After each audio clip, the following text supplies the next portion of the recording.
ជំរាបសួរពុកម៉ែបងប្អូនទាំងអស់គ្នាថ្ងៃនេះដែរសុខាសូមនាំអារម្មណ៍ពុកម៉ែបងប្អូនមកធ្វើបាញ់ឆាវជាមួយនឹងសុខាទាំងអស់គ្នាណាពុកម៉ែបងប្អូនថ្ងៃនេះដែរសុខាសូមធ្វើរៀងប្លែកតិចណាពុកម៉ែបងប្អូនដោយសារបាញ់ឆាវថ្ងៃនេះដែរសម្បកបាញ់ឆាវមាន4ពណ៌បងប្អូនប៉ុន្តែសុខាផ្សំពីបន្លែនិងមើមរបស់ធម្មជាតិយើងទេអត់មានប្រើជាទឹកសេរ៉ូឬក៏អីទេណាពុកម៉ែបងប្អូនអត់មានប៉ះពាល់សុខភាពយើងទេហើយបងប្អូនអាចធ្វើសាកហូបបានណាពុកម៉ែបងប្អូនបានទាំងពណ៌បានទាំងរសជាតិប្លែកណាបងប្អូនណាតែពេលដែលយើងចាក់រួចរាល់ហើយបងប្អូនពណ៌អត់សូវចេញខ្លាំងប៉ុន្មានទេបងប្អូនប៉ុន្តែជាលើកទី1របស់ខ្ញុំអញ្ចឹងបងប្អូនចាក់អត់ទាន់បានស្អាតល្អទេប៉ុន្តែរសជាតិទទួលយកបានហើយនេះបន្លែរបស់យើងបងប្អូនហើយមុននឹងនាំពុកម៉ែបងប្អូនទៅមើលពីការធ្វើបាញ់ឆាវរបស់ខ្ញុំក៏នាំអារម្មណ៍ពុកម៉ែបងប្អូនមកមើលពីដំណាំខ្ញុំដាំ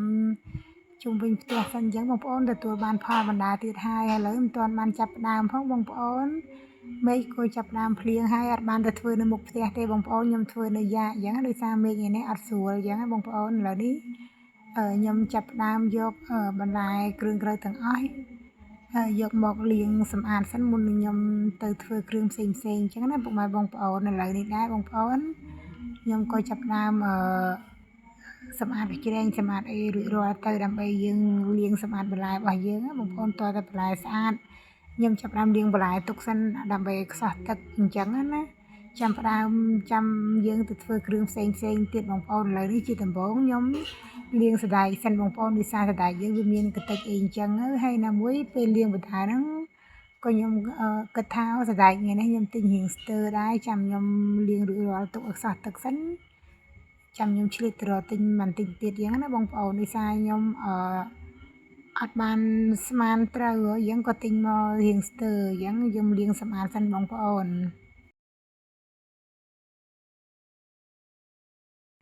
នៅពេលខ្ញុំលាងសណ្តែកទុកឲ្យខ្សោះទឹករួចរាល់ហើយបងប្អូនទើបខ្ញុំចាប់ផ្ដើមមកលាងបន្លែរបស់យើងទៀតពុកម៉ែបងប្អូនហើយបងប្អូនស្ពៃការ៉ុតទាំងអស់នេះដែរសម្រាប់យើងយកទៅកិនជាមួយនឹងអង្កររបស់យើងដើម្បីឲ្យចេញជាម្សៅអញ្ចឹងពុកម៉ែបងប្អូនយើងអត់យកទឹកសេរ៉ូយកពណ៌ស្អាតខ្លាំងណាបងប្អូនយើងយកជាបន្លែហើយមើមរបស់យើងធ្វើវិញដើម្បីសុខភាពរបស់យើងដែរអញ្ចឹងណាបងប្អូនហើយថ្ងៃនេះដែររៀងប្លែកបន្តិចទេណាបងប្អូនដោយសារជារាល់ដងបាញ់ឆាវរបស់យើងគឺប្រើតែជាមួយនឹងល្មៀតរបស់យើងបានពណ៌ស្អាតតែថ្ងៃនេះដែរសុខាគិតថាបើសិនជាខ្ញុំយកបន្លែរបស់យើងមកច្នៃទៅជាម្សៅអញ្ចឹងរសជាតិមិនដែរអញ្ចឹងណាបងប្អូនហើយទទួលបានពណ៌មិនដែរអញ្ចឹងណានេះក៏ខ្ញុំសាកធ្វើដែរប៉ុន្តែរសជាតិបងប្អូនអត់មានក្លិនឆួលខ្លាំងទេហើយក៏ប្លែកហើយក៏មានជាតិផ្អែមពីក្នុងបន្លែរបស់យើងដែរបងប្អូនហើយណាមួយសុខភាពយើងក៏អត់ប៉ះពាល់ដែរព្រោះបើយើងយកពណ៌ស្អាតខ្លាំងយើងប្រើជាប្រភេទទឹកសេរ៉ូប៉ុន្តែវាអាចនឹងប៉ះពាល់ដល់សុខភាពយើងអញ្ចឹងណាបងប្អូនអញ្ចឹងខ្ញុំក៏ចាប់ផ្ដើមមកលាងបន្លែបន្តទៀតឲ្យបងប្អូនបន្លែទាំងអស់នេះដែរយើងលាងសម្អាតឲ្យរួចរាល់ទៅទើបយើង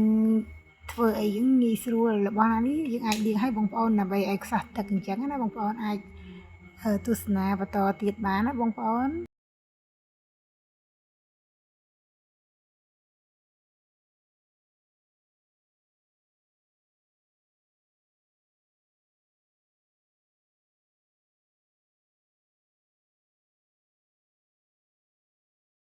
ហើយបងប្អូនខ្ញុំលាងតែប៉ុណ្្នឹងមុខទេសាឡាត់ខ្ញុំត្រាំទឹកចោលសិនបន្ទាប់មកបានខ្ញុំចាប់ផ្ដើមមកចិតខ្ទឹមក្រហមរបស់ខ្ញុំដើម្បីយកទៅធ្វើស្នូលបាញ់ឆាវបងប្អូនហើយក៏ទុកមួយចំណែកសម្រាប់យើងដាក់ជាមួយនឹងទឹកត្រីរបស់យើងដែរអញ្ចឹងណាខ្ញុំចាប់ផ្ដើមយកខ្ទឹមក្រហមមកចិតចំនួន3មើមដែរបងប្អូនខ្ញុំអត់ប្រើច្រើនទេព្រោះយើងប្រើតិចតួចបន្ទាប់មកខ្ញុំប្រើចំនួនខ្ទឹមបារាំងខ្ញុំ1មើមដែរដើម្បីធ្វើជាស្នូលបងប្អូនឥឡូវបន្ទាប់ពីចិតរួចរាល់ហើយបងប្អូននេះយើងទុកមកកន្លែងសិនណាតែបន្លែទាំងអស់ខ្ញុំសិតតែលាងទឹករួចរាល់ហើយបងប្អូនអញ្ចឹងយើងចិតមួយមុខទុកសិនអញ្ចឹងទៅពេលយើងធ្វើងាយស្រួលហើយបន្ទាប់មកបងប្អូនខ្ញុំឆ្លៀតមកបង្កាត់ភ្លើងរបស់ខ្ញុំសិនដើម្បីអាលីងសាច់ដូងយើងមួយមុខសិនណាបងប្អូនព្រោះដូងយើងអាចយកទៅឆាស្នូលតាំងស្រស់បានទេបងប្អូនពេលយើងលីងយ៉ាងហើយ វាឈ្ងុយបងប្អូនយើងលីងឲ្យឡើងឈ្ងុយសិនអញ្ចឹងណាទើបយើងយកទៅឆាជាមួយនឹង snow របស់យើងបងប្អូនឥឡូវនេះខ្ញុំចាប់ផ្ដើមរៀបចំលីងដូងសិនរបស់ណាដែលយើងអាចរៀបចំទុកដាក់សិនបងប្អូនចាំយើងទៅធ្វើគ្រឿងយើងណាបងប្អូនដើម្បីកុំឲ្យយើងភ្លេចអញ្ចឹងណាបងប្អូនឥឡូវដូងរបស់ខ្ញុំនេះដែរខ្ញុំប្រើចំនួនមួយចានយ៉ាងដែរបងប្អូនតែមិនមែនថាយើងយកទៅដាក់ទាំងអស់ហើយពេលយើងឆា snow ហ្នឹងយើងលៃតាមបរិមាណ snow របស់យើងដែរទេហើយបងប្អូនឃើញខ្ញុំប្រែទៅប្រែមកហ្នឹងដោយសារអីវាហុយយ៉ាងហើយណាមួយយើងធ្វើនៅក្រោមយ៉ាអញ្ចឹងបងប្អូនមេឃវារៀងទូទឹមរហូតដល់ឥឡូវបងប្អូនដូងរបស់ខ្ញុំលីងឲ្យឡើងក្រហមហ្នឹងទៅហើយឡើងក្លិនឈ្ងុយអញ្ចឹងណាឥឡូវបងប្អូនទើបខ្ញុំមកកជ្រាមសាច់ជ្រូក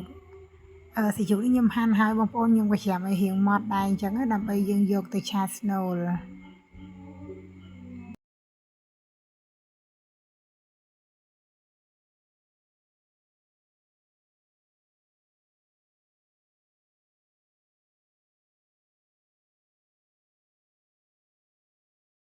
តែពុកម៉ែបងប្អូនបាញ់ឆាវនេះដែរបើយើងមានគ្នាយើងក៏ធ្វើលឿនដែរតែសម្រាប់ខ្ញុំធ្វើម្នាក់ឯងបងប្អូនដូចថ្ងៃនេះដែរបងប្អូនគាត់ទៅធ្វើការអស់ហើយឥឡូវនេះអញ្ជើញពុកម៉ែបងប្អូនមកមើលពីគ្រឿងផ្សំសម្រាប់ខ្ញុំធ្វើបាញ់ឆាវ4ពណ៌របស់ខ្ញុំបងប្អូនហើយក៏ជាម៉ោងកូនប្រុសកូនស្រីខ្ញុំគាត់ចេញពីរៀនដែរបងប្អូនឥឡូវនេះដែរគ្រឿងផ្សំរបស់ខ្ញុំមានសាច់ជ្រូកកជ្រាមហើយដូងខ្ញុំលីងមិញហ្នឹងមានដូចជាការ៉ុតខ្ទឹមបារាំងនិងខ្ទឹមក្រហមហើយនេះបន្លែនេះសម្រាប់ខ្ញុំយកទៅកិនជាមួយនឹងអង្ករខ្ទឹមសសណ្តែកដីនិងម្ទេសហើយបងប្អូនមានបន្លែគ្រប់មុខរបស់យើងហ្នឹងរួមទាំងពងមាន់ក្រូចឆ្មានិងគ្រឿងរបស់ខ្ញុំតាមនឹងដែរបងប្អូនឥឡូវអញ្ជើញពុកម៉ែបងប្អូនទៅទស្សនាពីការធ្វើ snow ទាំងអស់គ្នាបងប្អូនហើយឥឡូវនេះដែរបងប្អូននេះខ្ញុំចាប់ដាក់ខ្ទះឲ្យក្តៅម្សៅទៀតយ៉ាងទៅដើម្បីយើងមកឆា snow របស់យើងបងប្អូនអញ្ចឹងពុកម៉ែបងប្អូនអាចទស្សនាពីការដាក់គ្រឿងរបស់ខ្ញុំបានអញ្ចឹងណាពុកប្អូនហើយបងប្អូនអាចធ្វើតាមចំណូលចិត្តពុកម៉ែបងប្អូនដូចគ្នាហើយនេះខ្ញុំធ្វើតាមរបៀបចំណង់ចំណូលចិត្តរបស់ខ្ញុំដែរអញ្ចឹងណាបងប្អូនសម្រាប់ខ្ញុំអត់សូវចូលចិត្ត snow ច្រើនហ្មងទេខ្ញុំចូលចិត្តសណ្តែកអញ្ចឹងឥឡូវនេះបងប្អូនខ្ញុំចាប់ដាក់ខ្លាញ់ឲ្យរៀងក្តៅសិនអញ្ចឹងណាបន្ទាប់មកបានខ្ញុំយកខ្ទឹមសរបស់យើងយកមកដាក់លៃតាមហ្នឹងបងប្អូនខ្ញុំក៏ច្រើនហ្នឹងគឺខ្ញុំទុកសម្រាប់ឆា snow ផងនិងសម្រាប់ធ្វើជាទឹកត្រីផងឥឡូវពុកម៉ែបងប្អូនខ្ញុំឆា snow ឲ្យរៀងឡើងឈ្ងុយឡើងឈ្ងុយយ៉ាងទៅយើងមិនបាច់ចាំឲ្យដល់ខ្លោចពេកបងប្អូនចាំយើងចាក់សាច់ជ្រូកយើងចូលឆាអត់ឲ្យដុំទេណាបងប្អូនយើងបែកសាច់ជ្រូកទៅដើម្បីយើងធ្វើ snow របស់យើងល្អអញ្ចឹងណាយើងខ្ញុំចាប់ដើមលីងសាច់ហ្នឹងឲ្យបែកសាច់ហ្នឹងឲ្យរៀងឆ្អិនតិចសិនបងប្អូនយើងឆាសាច់ឲ្យរៀងឆ្អិនហើយចាំយើងមកដាក់គ្រឿងផ្សំរបស់យើងអញ្ចឹងណាបងប្អូនហើយអ្នកឆាបងប្អូនឃើញរត់ទៅរត់មកគ្រប់កន្លែងនេះរិសាហុយមេឃរោភ្លៀងអញ្ចឹងទៅខ្យល់ទៅលិចទៅកើតអញ្ចឹងទៅយើងរត់តាមខ្យល់អញ្ចឹងបងប្អូនបើមិនអញ្ចឹងទេយើងហុយឥឡូវបងប្អូនខ្ញុំចាប់ដើមឆាសាច់រៀងឆ្អិនហើយខ្ញុំក៏ចាក់បន្លែរបស់ខ្ញុំដែលខ្ញុំផ្សំចំនួន3មុខនឹងចូលអញ្ចឹងបងប្អូនឆាឲ្យរៀងទន់តិចទៅហើយឲ្យបន្លែយើងរៀងឡើងឈ្ងុយអញ្ចឹងណាបន្ទាប់មកបានយើងលួចគ្រឿងផ្សំអត់មានអីច្រើនទេបងប្អូនមានតែទឹកត្រីស្ករអំបិលប៊ីចេងរបស់យើងជាទូទៅនឹងទេបងប្អូនលួចតាមចំណង់ចំណូលចិត្តនឹងរសជាតិឲ្យបងប្អូនចូលចិត្តតាមរៀងខ្លួនអញ្ចឹងបងប្អូនតែសម្រាប់ខ្ញុំធ្វើតាមប្រហែលមុខអញ្ចឹងទៅហើយចាំយើងភ្លក់មើលរសជាតិឲ្យយើងថាប៉ុណ្ណាល្មមអញ្ចឹងទៅណាបងប្អូនយើងថែមថយតាមនឹងព្រោះ snow យើងឆ្អិនអញ្ចឹងយើងអាចភ្លក់បានអញ្ចឹងណាបងប្អូន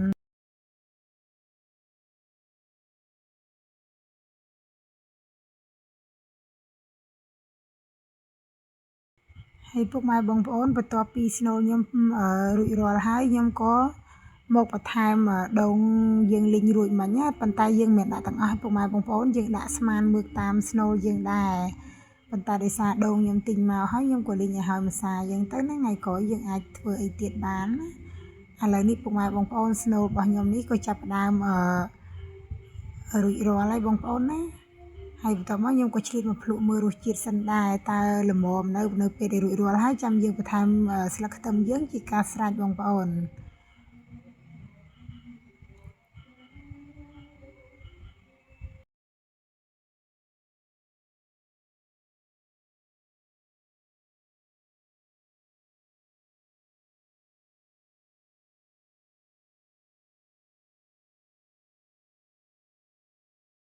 ហើយឥឡូវពុកម៉ែបងប្អូនស្នូលរបស់ខ្ញុំចាប់ផ្ដើមឆ្អិនហើយខ្ញុំក៏ដួសទុកមកដោយឡែកសិនអញ្ចឹងទៅទើបខ្ញុំទៅធ្វើគ្រឿងផ្សេងទៀតពុកម៉ែបងប្អូនណាហើយថ្ងៃនេះដែរពុកម៉ែបងប្អូនអើយរៀងយប់តិចហើយបន្ទាប់មកបងប្អូននេះខ្ញុំចាប់ផ្ដើមយកបន្លែ4មុខរបស់ខ្ញុំទៅកិនម្សៅណាពុកម៉ែបងប្អូនហើយខ្ញុំអត់មានលាយជាម្សៅកញ្ចប់ទេពុកម៉ែបងប្អូនខ្ញុំមកធ្វើជាអង្គកិនរបៀបពុកម៉ែខ្ញុំពីមុនមកអញ្ចឹងដើម្បីកុំឲ្យបងប្អូនយើងភ្លេចពីការកិនម្សៅពីមុនរបស់យើងពេលដែលយើងអត់ទាន់មានម្សៅកញ្ចប់អីចឹងពុកម៉ែបងប្អូនហើយនេះខ្ញុំចាប់ផ្ដើមកិនម្សៅមកពណ៌ត្បូងពុកម៉ែបងប្អូនតែខ្ញុំអត់ទាន់ដាក់ពណ៌អីផ្សេងទេខ្ញុំកិនម្សៅយើងកយើងសុទ្ធសិនដើម្បីឲ្យចេញសិនចាំយើងមកដាក់ជាមួយនឹងល្មៀតរបស់យើងដំបូងខ្ញុំកិនម្សៅល្មៀតមុនអញ្ចឹងបងប្អូនខ្ញុំយកមកពណ៌មួយចានអញ្ចឹងណាតែខ្ញុំកិនប៉ុណ្ណឹងបងប្អូនមកពណ៌មួយចានទេប៉ុន្តែខ្ញុំប្រើអស់4កំប៉ុងដែរដំបូងខ្ញុំគិតថាច្រើនណាតែមានអីបងប្អូនដល់ពេលយើងកិនមកពណ៌អញ្ចឹងទៅមានអីមកល្មមត្រឹមដែរអញ្ចឹងបងប្អូនហើយបន្លែទាំងអស់នេះសិតតែបន្លែធម្មជាតិរបស់យើងបងប្អូននេះឥឡូវបន្ទាប់ពីខ្ញុំកិនបានតិចហើយខ្ញុំដាក់ល្មៀតចូលបងប្អូនឃើញពណ៌ហើយបងប្អូនមានតែល្មៀតទេដែលពណ៌ចេញមកពណ៌ស្អាតហ្មងបងប្អូនហើយយើងអត់មានគិតថាយកពណ៌មកពីណាបងប្អូននេះបង្ហាញជូនពុកម៉ែបងប្អូនស្រស់ហ្មងណាដោយសារយើងធ្វើអញ្ចឹងទៅវាអត់មានប៉ះពាល់សុខភាពអញ្ចឹងណាបងប្អូនហើយល្មៀតរបស់យើងដាក់ទៅគឺពណ៌ស្រស់ស្អាតណាបងប្អូនអើយឥឡូវខ្ញុំថតជូនពុកម៉ែបងប្អូនមកពណ៌ហ្នឹងហើយនេះបងប្អូននេះពណ៌ចេញមកនេះស្អាតហ្មងដោយសារឃើញពណ៌ស្អាតអញ្ចឹងទៅជាតែថតជូនពុកម៉ែបងប្អូនរៀងយូរបន្តិចទៅណាបងប្អូនមុននឹងចូលទៅពណ៌ផ្សេងទៀតណាមានតែពណ៌ល្មៀតហ្នឹងទេដែលចេញមកមើលទៅពណ៌ឆ្វាចល្អហ្មងហើយសូម្បីតែពេលយើងចាក់បាញ់ឆៅក៏ពណ៌រៀងស្រស់ជាងគេដែរហើយពីមុនបាញ់ឆៅយើងមានតែមួយពណ៌ទេតែថ្ងៃនេះដែរខ្ញុំមកច្នៃបាញ់ឆៅទាន់សម័យខ្លះអញ្ចឹងណាបងប្អូនលាយពណ៌ខ្លះហើយណាមួយថ្ងៃនេះដែរខ្ញុំគិតថារកមើលដលងស្វាយដែរតែរត់បានណាបងប្អូនហើយមកពណ៌ទៀតពណ៌ទី2របស់ខ្ញុំប្រើម្សៅស្លឹកតើយបងប្អូនហើយស្លឹកតើយរបស់ខ្ញុំនេះដែរខ្ញុំបេះនៅជិតផ្ទះដែរខ្ញុំអត់សូវប្រើច្រើនណាបងប្អូនហើយពណ៌វារៀងចេញមកអញ្ចឹងដែរបងប្អូនអត់សូវពណ៌ដិតល្មៀតមិញទេប៉ុន្តែនៅពេលចាក់គឺពណ៌ចេញមកពណ៌ខៀវស្អាតហ្មងណាបងប្អូននេះហើយថ្ងៃនេះដែរបងប្អូនរៀងប្លែកបាញ់ឆៅលឹកតយមួយទៀតឥឡូវយើងហើយបងប្អូនពេលដែលកិនអញ្ចឹងយើងក៏ច្រាមស្លឹកអីវ៉ាន់ឲ្យតូចបន្លែទាំងអស់ឲ្យតូចដែរបើយើងដាក់ទាំងដុំកិនអត់ងាយទៅបងប្អូនឥឡូវពណ៌ខ្ញុំចាប់ផ្ដើមចេញបដាមានតែក្លមៀតនឹងលឹកតយបងប្អូននេះចេញមកមើលទៅពណ៌ស្រស់ស្អាតហ្មងណាឥឡូវបងប្អូននេះយើងកិនតាមនឹងទៅបងប្អូនហើយខ្ញុំកំណត់នឹងកូនកតោរបស់ខ្ញុំហ្នឹងតែចិត្តពេញស្មើនឹងហើយពុកម៉ែបងប្អូនឥឡូវនេះដែរបន្ទាប់ពីស្លឹកតយរួចហើយកូនប្រុសខ្ញុំឆ្ងល់ពីការកិនម្សៅបងប្អូនឥឡូវនេះខ្ញុំក៏ចូលមកម្សៅទី3បងប្អូនខ្ញុំផ្សំម្សៅជាមួយនឹងស្ពៃក្តោបពណ៌ស្វាយរបស់យើងបងប្អូននិសាខ្ញុំរកមើមដំឡូងស្វាយអត់បានណាបងប្អូនអញ្ចឹងយើងប្រើអញ្ចឹងទៅហើយក៏អត់មានប៉ះពាល់សុខភាពដែរបងប្អូនហើយពុកម៉ែបងប្អូននិសាខ្ញុំចង់បង្ហាញពីការធ្វើបាញ់ឆៅបែបនេះដែរដើម្បីឲ្យកូនគាត់បានឃើញថាពីមុនឡើយចាស់ពីមុនគាត់ប្រើជាប្រភេទដៃអញ្ចឹងទៅដើម្បីកុំឲ្យក្មេងចំនួនក្រោយគាត់ភ្លេចអញ្ចឹងណាបងប្អូនហើយបងប្អូននេះដែរបន្ទាប់ពីខ្ញុំកិនស្នូលស្ពៃហើយបន្ទាប់មកគឺបាញ់ឆៅទី4ជាប្រហើយអញ្ចឹងគឺខ្ញុំប្រើជាមួយនឹងការ៉ុតហើយពុកម៉ែបងប្អូនការ៉ុតរបស់យើងចេញពណ៌ស្រាលមែនតើតែរសជាតិការ៉ុតរបស់យើងក៏ផ្អែមឆ្ងាញ់ដែរបងប្អូននេះបន្ តបពីរួចរាល់ហើយបងប្អូនអាចមកមើលសវកបាញ់ឆាវ4ពណ៌របស់ខ្ញុំបានណាពុកម៉ែបងប្អូនហើយដើម្បីយកមកយើងគោះជាមួយនឹងពងមាន់យើងដាក់ចូលអញ្ចឹងណាដើម្បីឲ្យសាច់ម្សៅយើងស្រួយនឹងទន់អញ្ចឹងណាបងប្អូនខ្ញុំដាក់មួយចានមកគ្រាប់សិនពុកម៉ែបងប្អូនយើងកូរមើលតាមនឹងដែរអញ្ចឹងណាប៉ុន្តែដល់ចុងក្រោយបងប្អូនយើងលាយមើលសិនថាបាញ់ឆាវយើងល្មមអត់យើងចាក់សាកសិនទៅនៅពេលដែលមើលទៅគេថាខាប់ឬក៏រាវយើងអាចបន្ថែមជាមួយនឹងទឹកក្តៅយើងបានណាតែនេះខ្ញុំដាក់មកគ្រាប់សាកប៉ុន្តែដល់ជាក់ស្ដែងពេលដែលខ្ញុំចាក់ខ្ញុំប្រើក្នុងមួយចានចំនួន2គ្រាប់ពុកម៉ែបងប្អូនល្មមហ្មងចាក់តវងអត់សូវត្រូវដែរហ្នឹងមកគ្រាប់ដល់ពេលខ្ញុំថែមតាមហ្នឹងណាបងប្អូនតែបន្ទាប់ពីខ្ញុំដាក់រួចរាល់ហើយបងប្អូនខ្ញុំវាយម្សៅជាមួយនឹងពងមាន់រួចរាល់ហើយខ្ញុំអត់ទាន់ចាក់ទេខ្ញុំចាប់ផ្ដើមមកលាយទឹកជ្រលក់ខ្ញុំទុកសិនបងប្អូនហើយ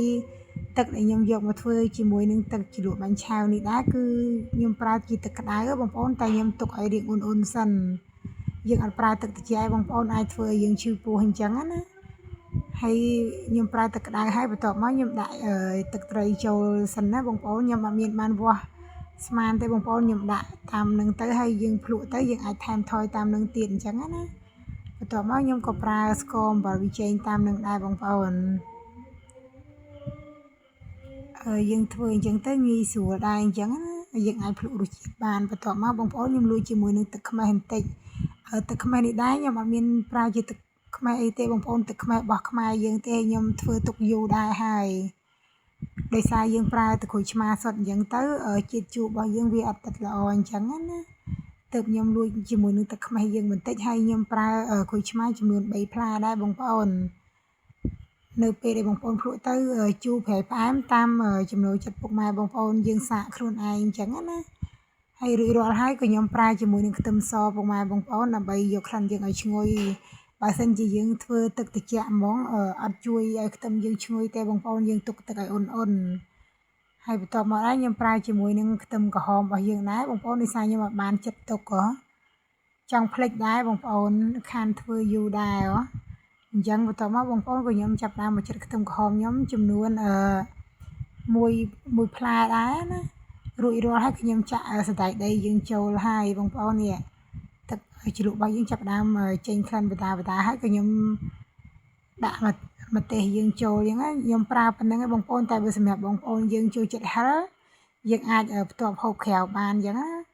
បន្ទាប់ពីរួចរាល់បងប្អូនខ្ញុំឆ្លៀតមកហាយជាមួយស្លឹកចេករបស់ខ្ញុំសម្រាប់យកទៅទ្រាប់ចាក់បាញ់ឆាវសិន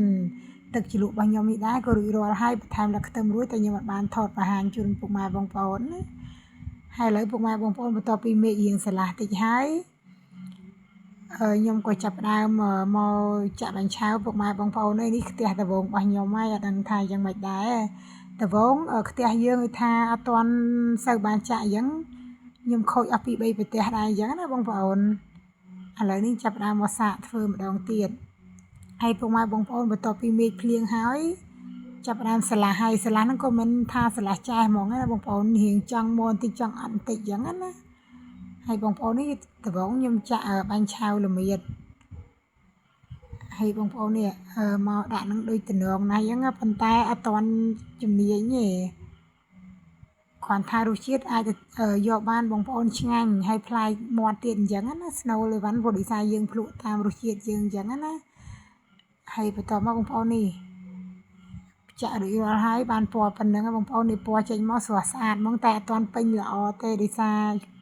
សុខាចាក់ជាលើកទី1ពុកម៉ែបងប្អូនហើយឥឡូវខ្ញុំដាក់សណ្តែកឯងបងប្អូនដាក់សណ្តែកដាក់ស្នូលហើយយើងគ្របទុកសិនអញ្ចឹងណាដើម្បីសណ្តែកយើងឆ្អិនណាចាំយើងមកត្រឡប់មើលតើកើតអត់អញ្ចឹងពុកម៉ែបងប្អូន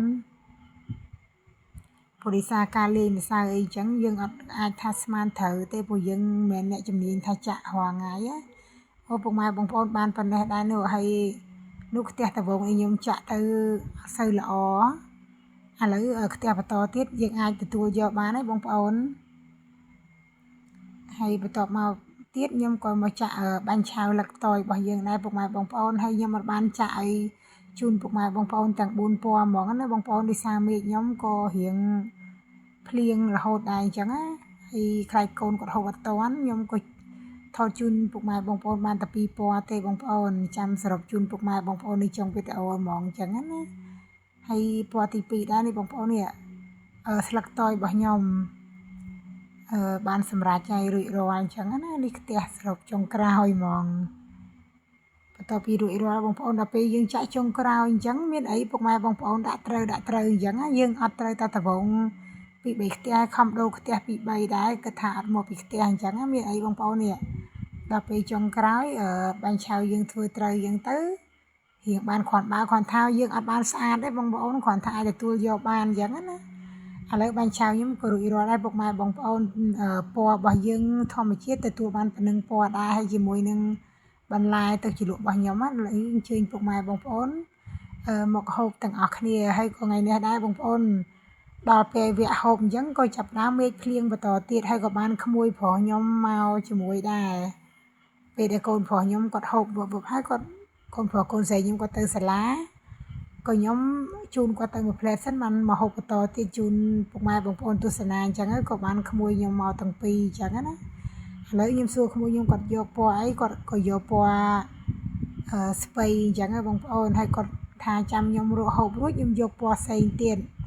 ហើយខ្ញុំសម្រាប់ខ្ញុំយកបាញ់ឆៅសបកលឹកតយបងប្អូនខ្ញុំចង់ភ្លក់រសជាតិមើលអញ្ចឹងថារសជាតិលឹកតយនឹងយ៉ាងម៉េចដែរហើយចាំខ្ញុំមកភ្លក់នឹងរសជាតិផ្សេងជូនពុកម៉ែបងប្អូនអញ្ចឹងណាហើយបាញ់ឆៅខ្ញុំថ្ងៃនេះដែរពុកម៉ែបងប្អូនធ្វើយូរម៉ោងមែនតើតាំងពីព្រឹកយើងធ្វើម្នាក់ឯងអញ្ចឹងតលតែម៉ោង1ជាង7បងប្អូនបានហើយជូនកូនដាក់សាលាហើយមេឃភ្លៀងហ្មងពុកម៉ែបងប្អូនហើយបងប្អូនចេញមកហូបទាំងអស់គ្នានិយាយទៅបាញ់ឆៅយើងបានមេឃតិចភ្លៀងយ៉ាងទៀតកាន់តែឆ្ងាញ់បងប្អូនហើយនៅពេលដែលមេឃភ្លៀងហើយអញ្ចឹងបងប្អូនអើយបន្លែខ្ញុំនៅខាងក្រោយយើងពណ៌ស្រស់អំប្រងហ្មងណាភ្លៀងរាល់ថ្ងៃមួយថ្ងៃហ្នឹងបងប្អូនគាត់តែមកជូនកូនទៅសាលាហើយភ្លៀងហ្មងហើយបងប្អូនមានអីរសជាតិទទួលយកបានឆ្ងាញ់ណាបងប្អូនហើយបងប្អូនមិនធ្វើតាប្រហែលពណ៌ហ្នឹងទេមានច្រើនពណ៌ដែលយើងអាចដាក់បានអញ្ចឹងអត់ឲ្យតែយើងក្លុកឲ្យបានត្រឹមត្រូវហើយក៏កិនដូចខ្ញុំអញ្ចឹងក៏បានដែរពុកម៉ែបងប្អូនឥឡូវអញ្ជើញពុកម៉ែបងប្អូនមក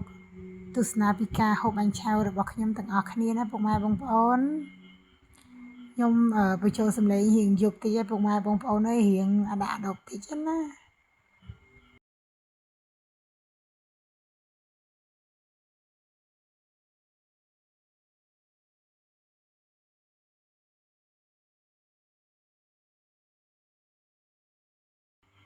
ហើយបងប្អូនអាចមើលថាឆ្ងាញ់មិនឆ្ងាញ់បងប្អូនអាចមើលមាត់ក្មួយខ្ញុំបានណាឆ្ងាញ់មែនបងប្អូនមិនថាចេះថា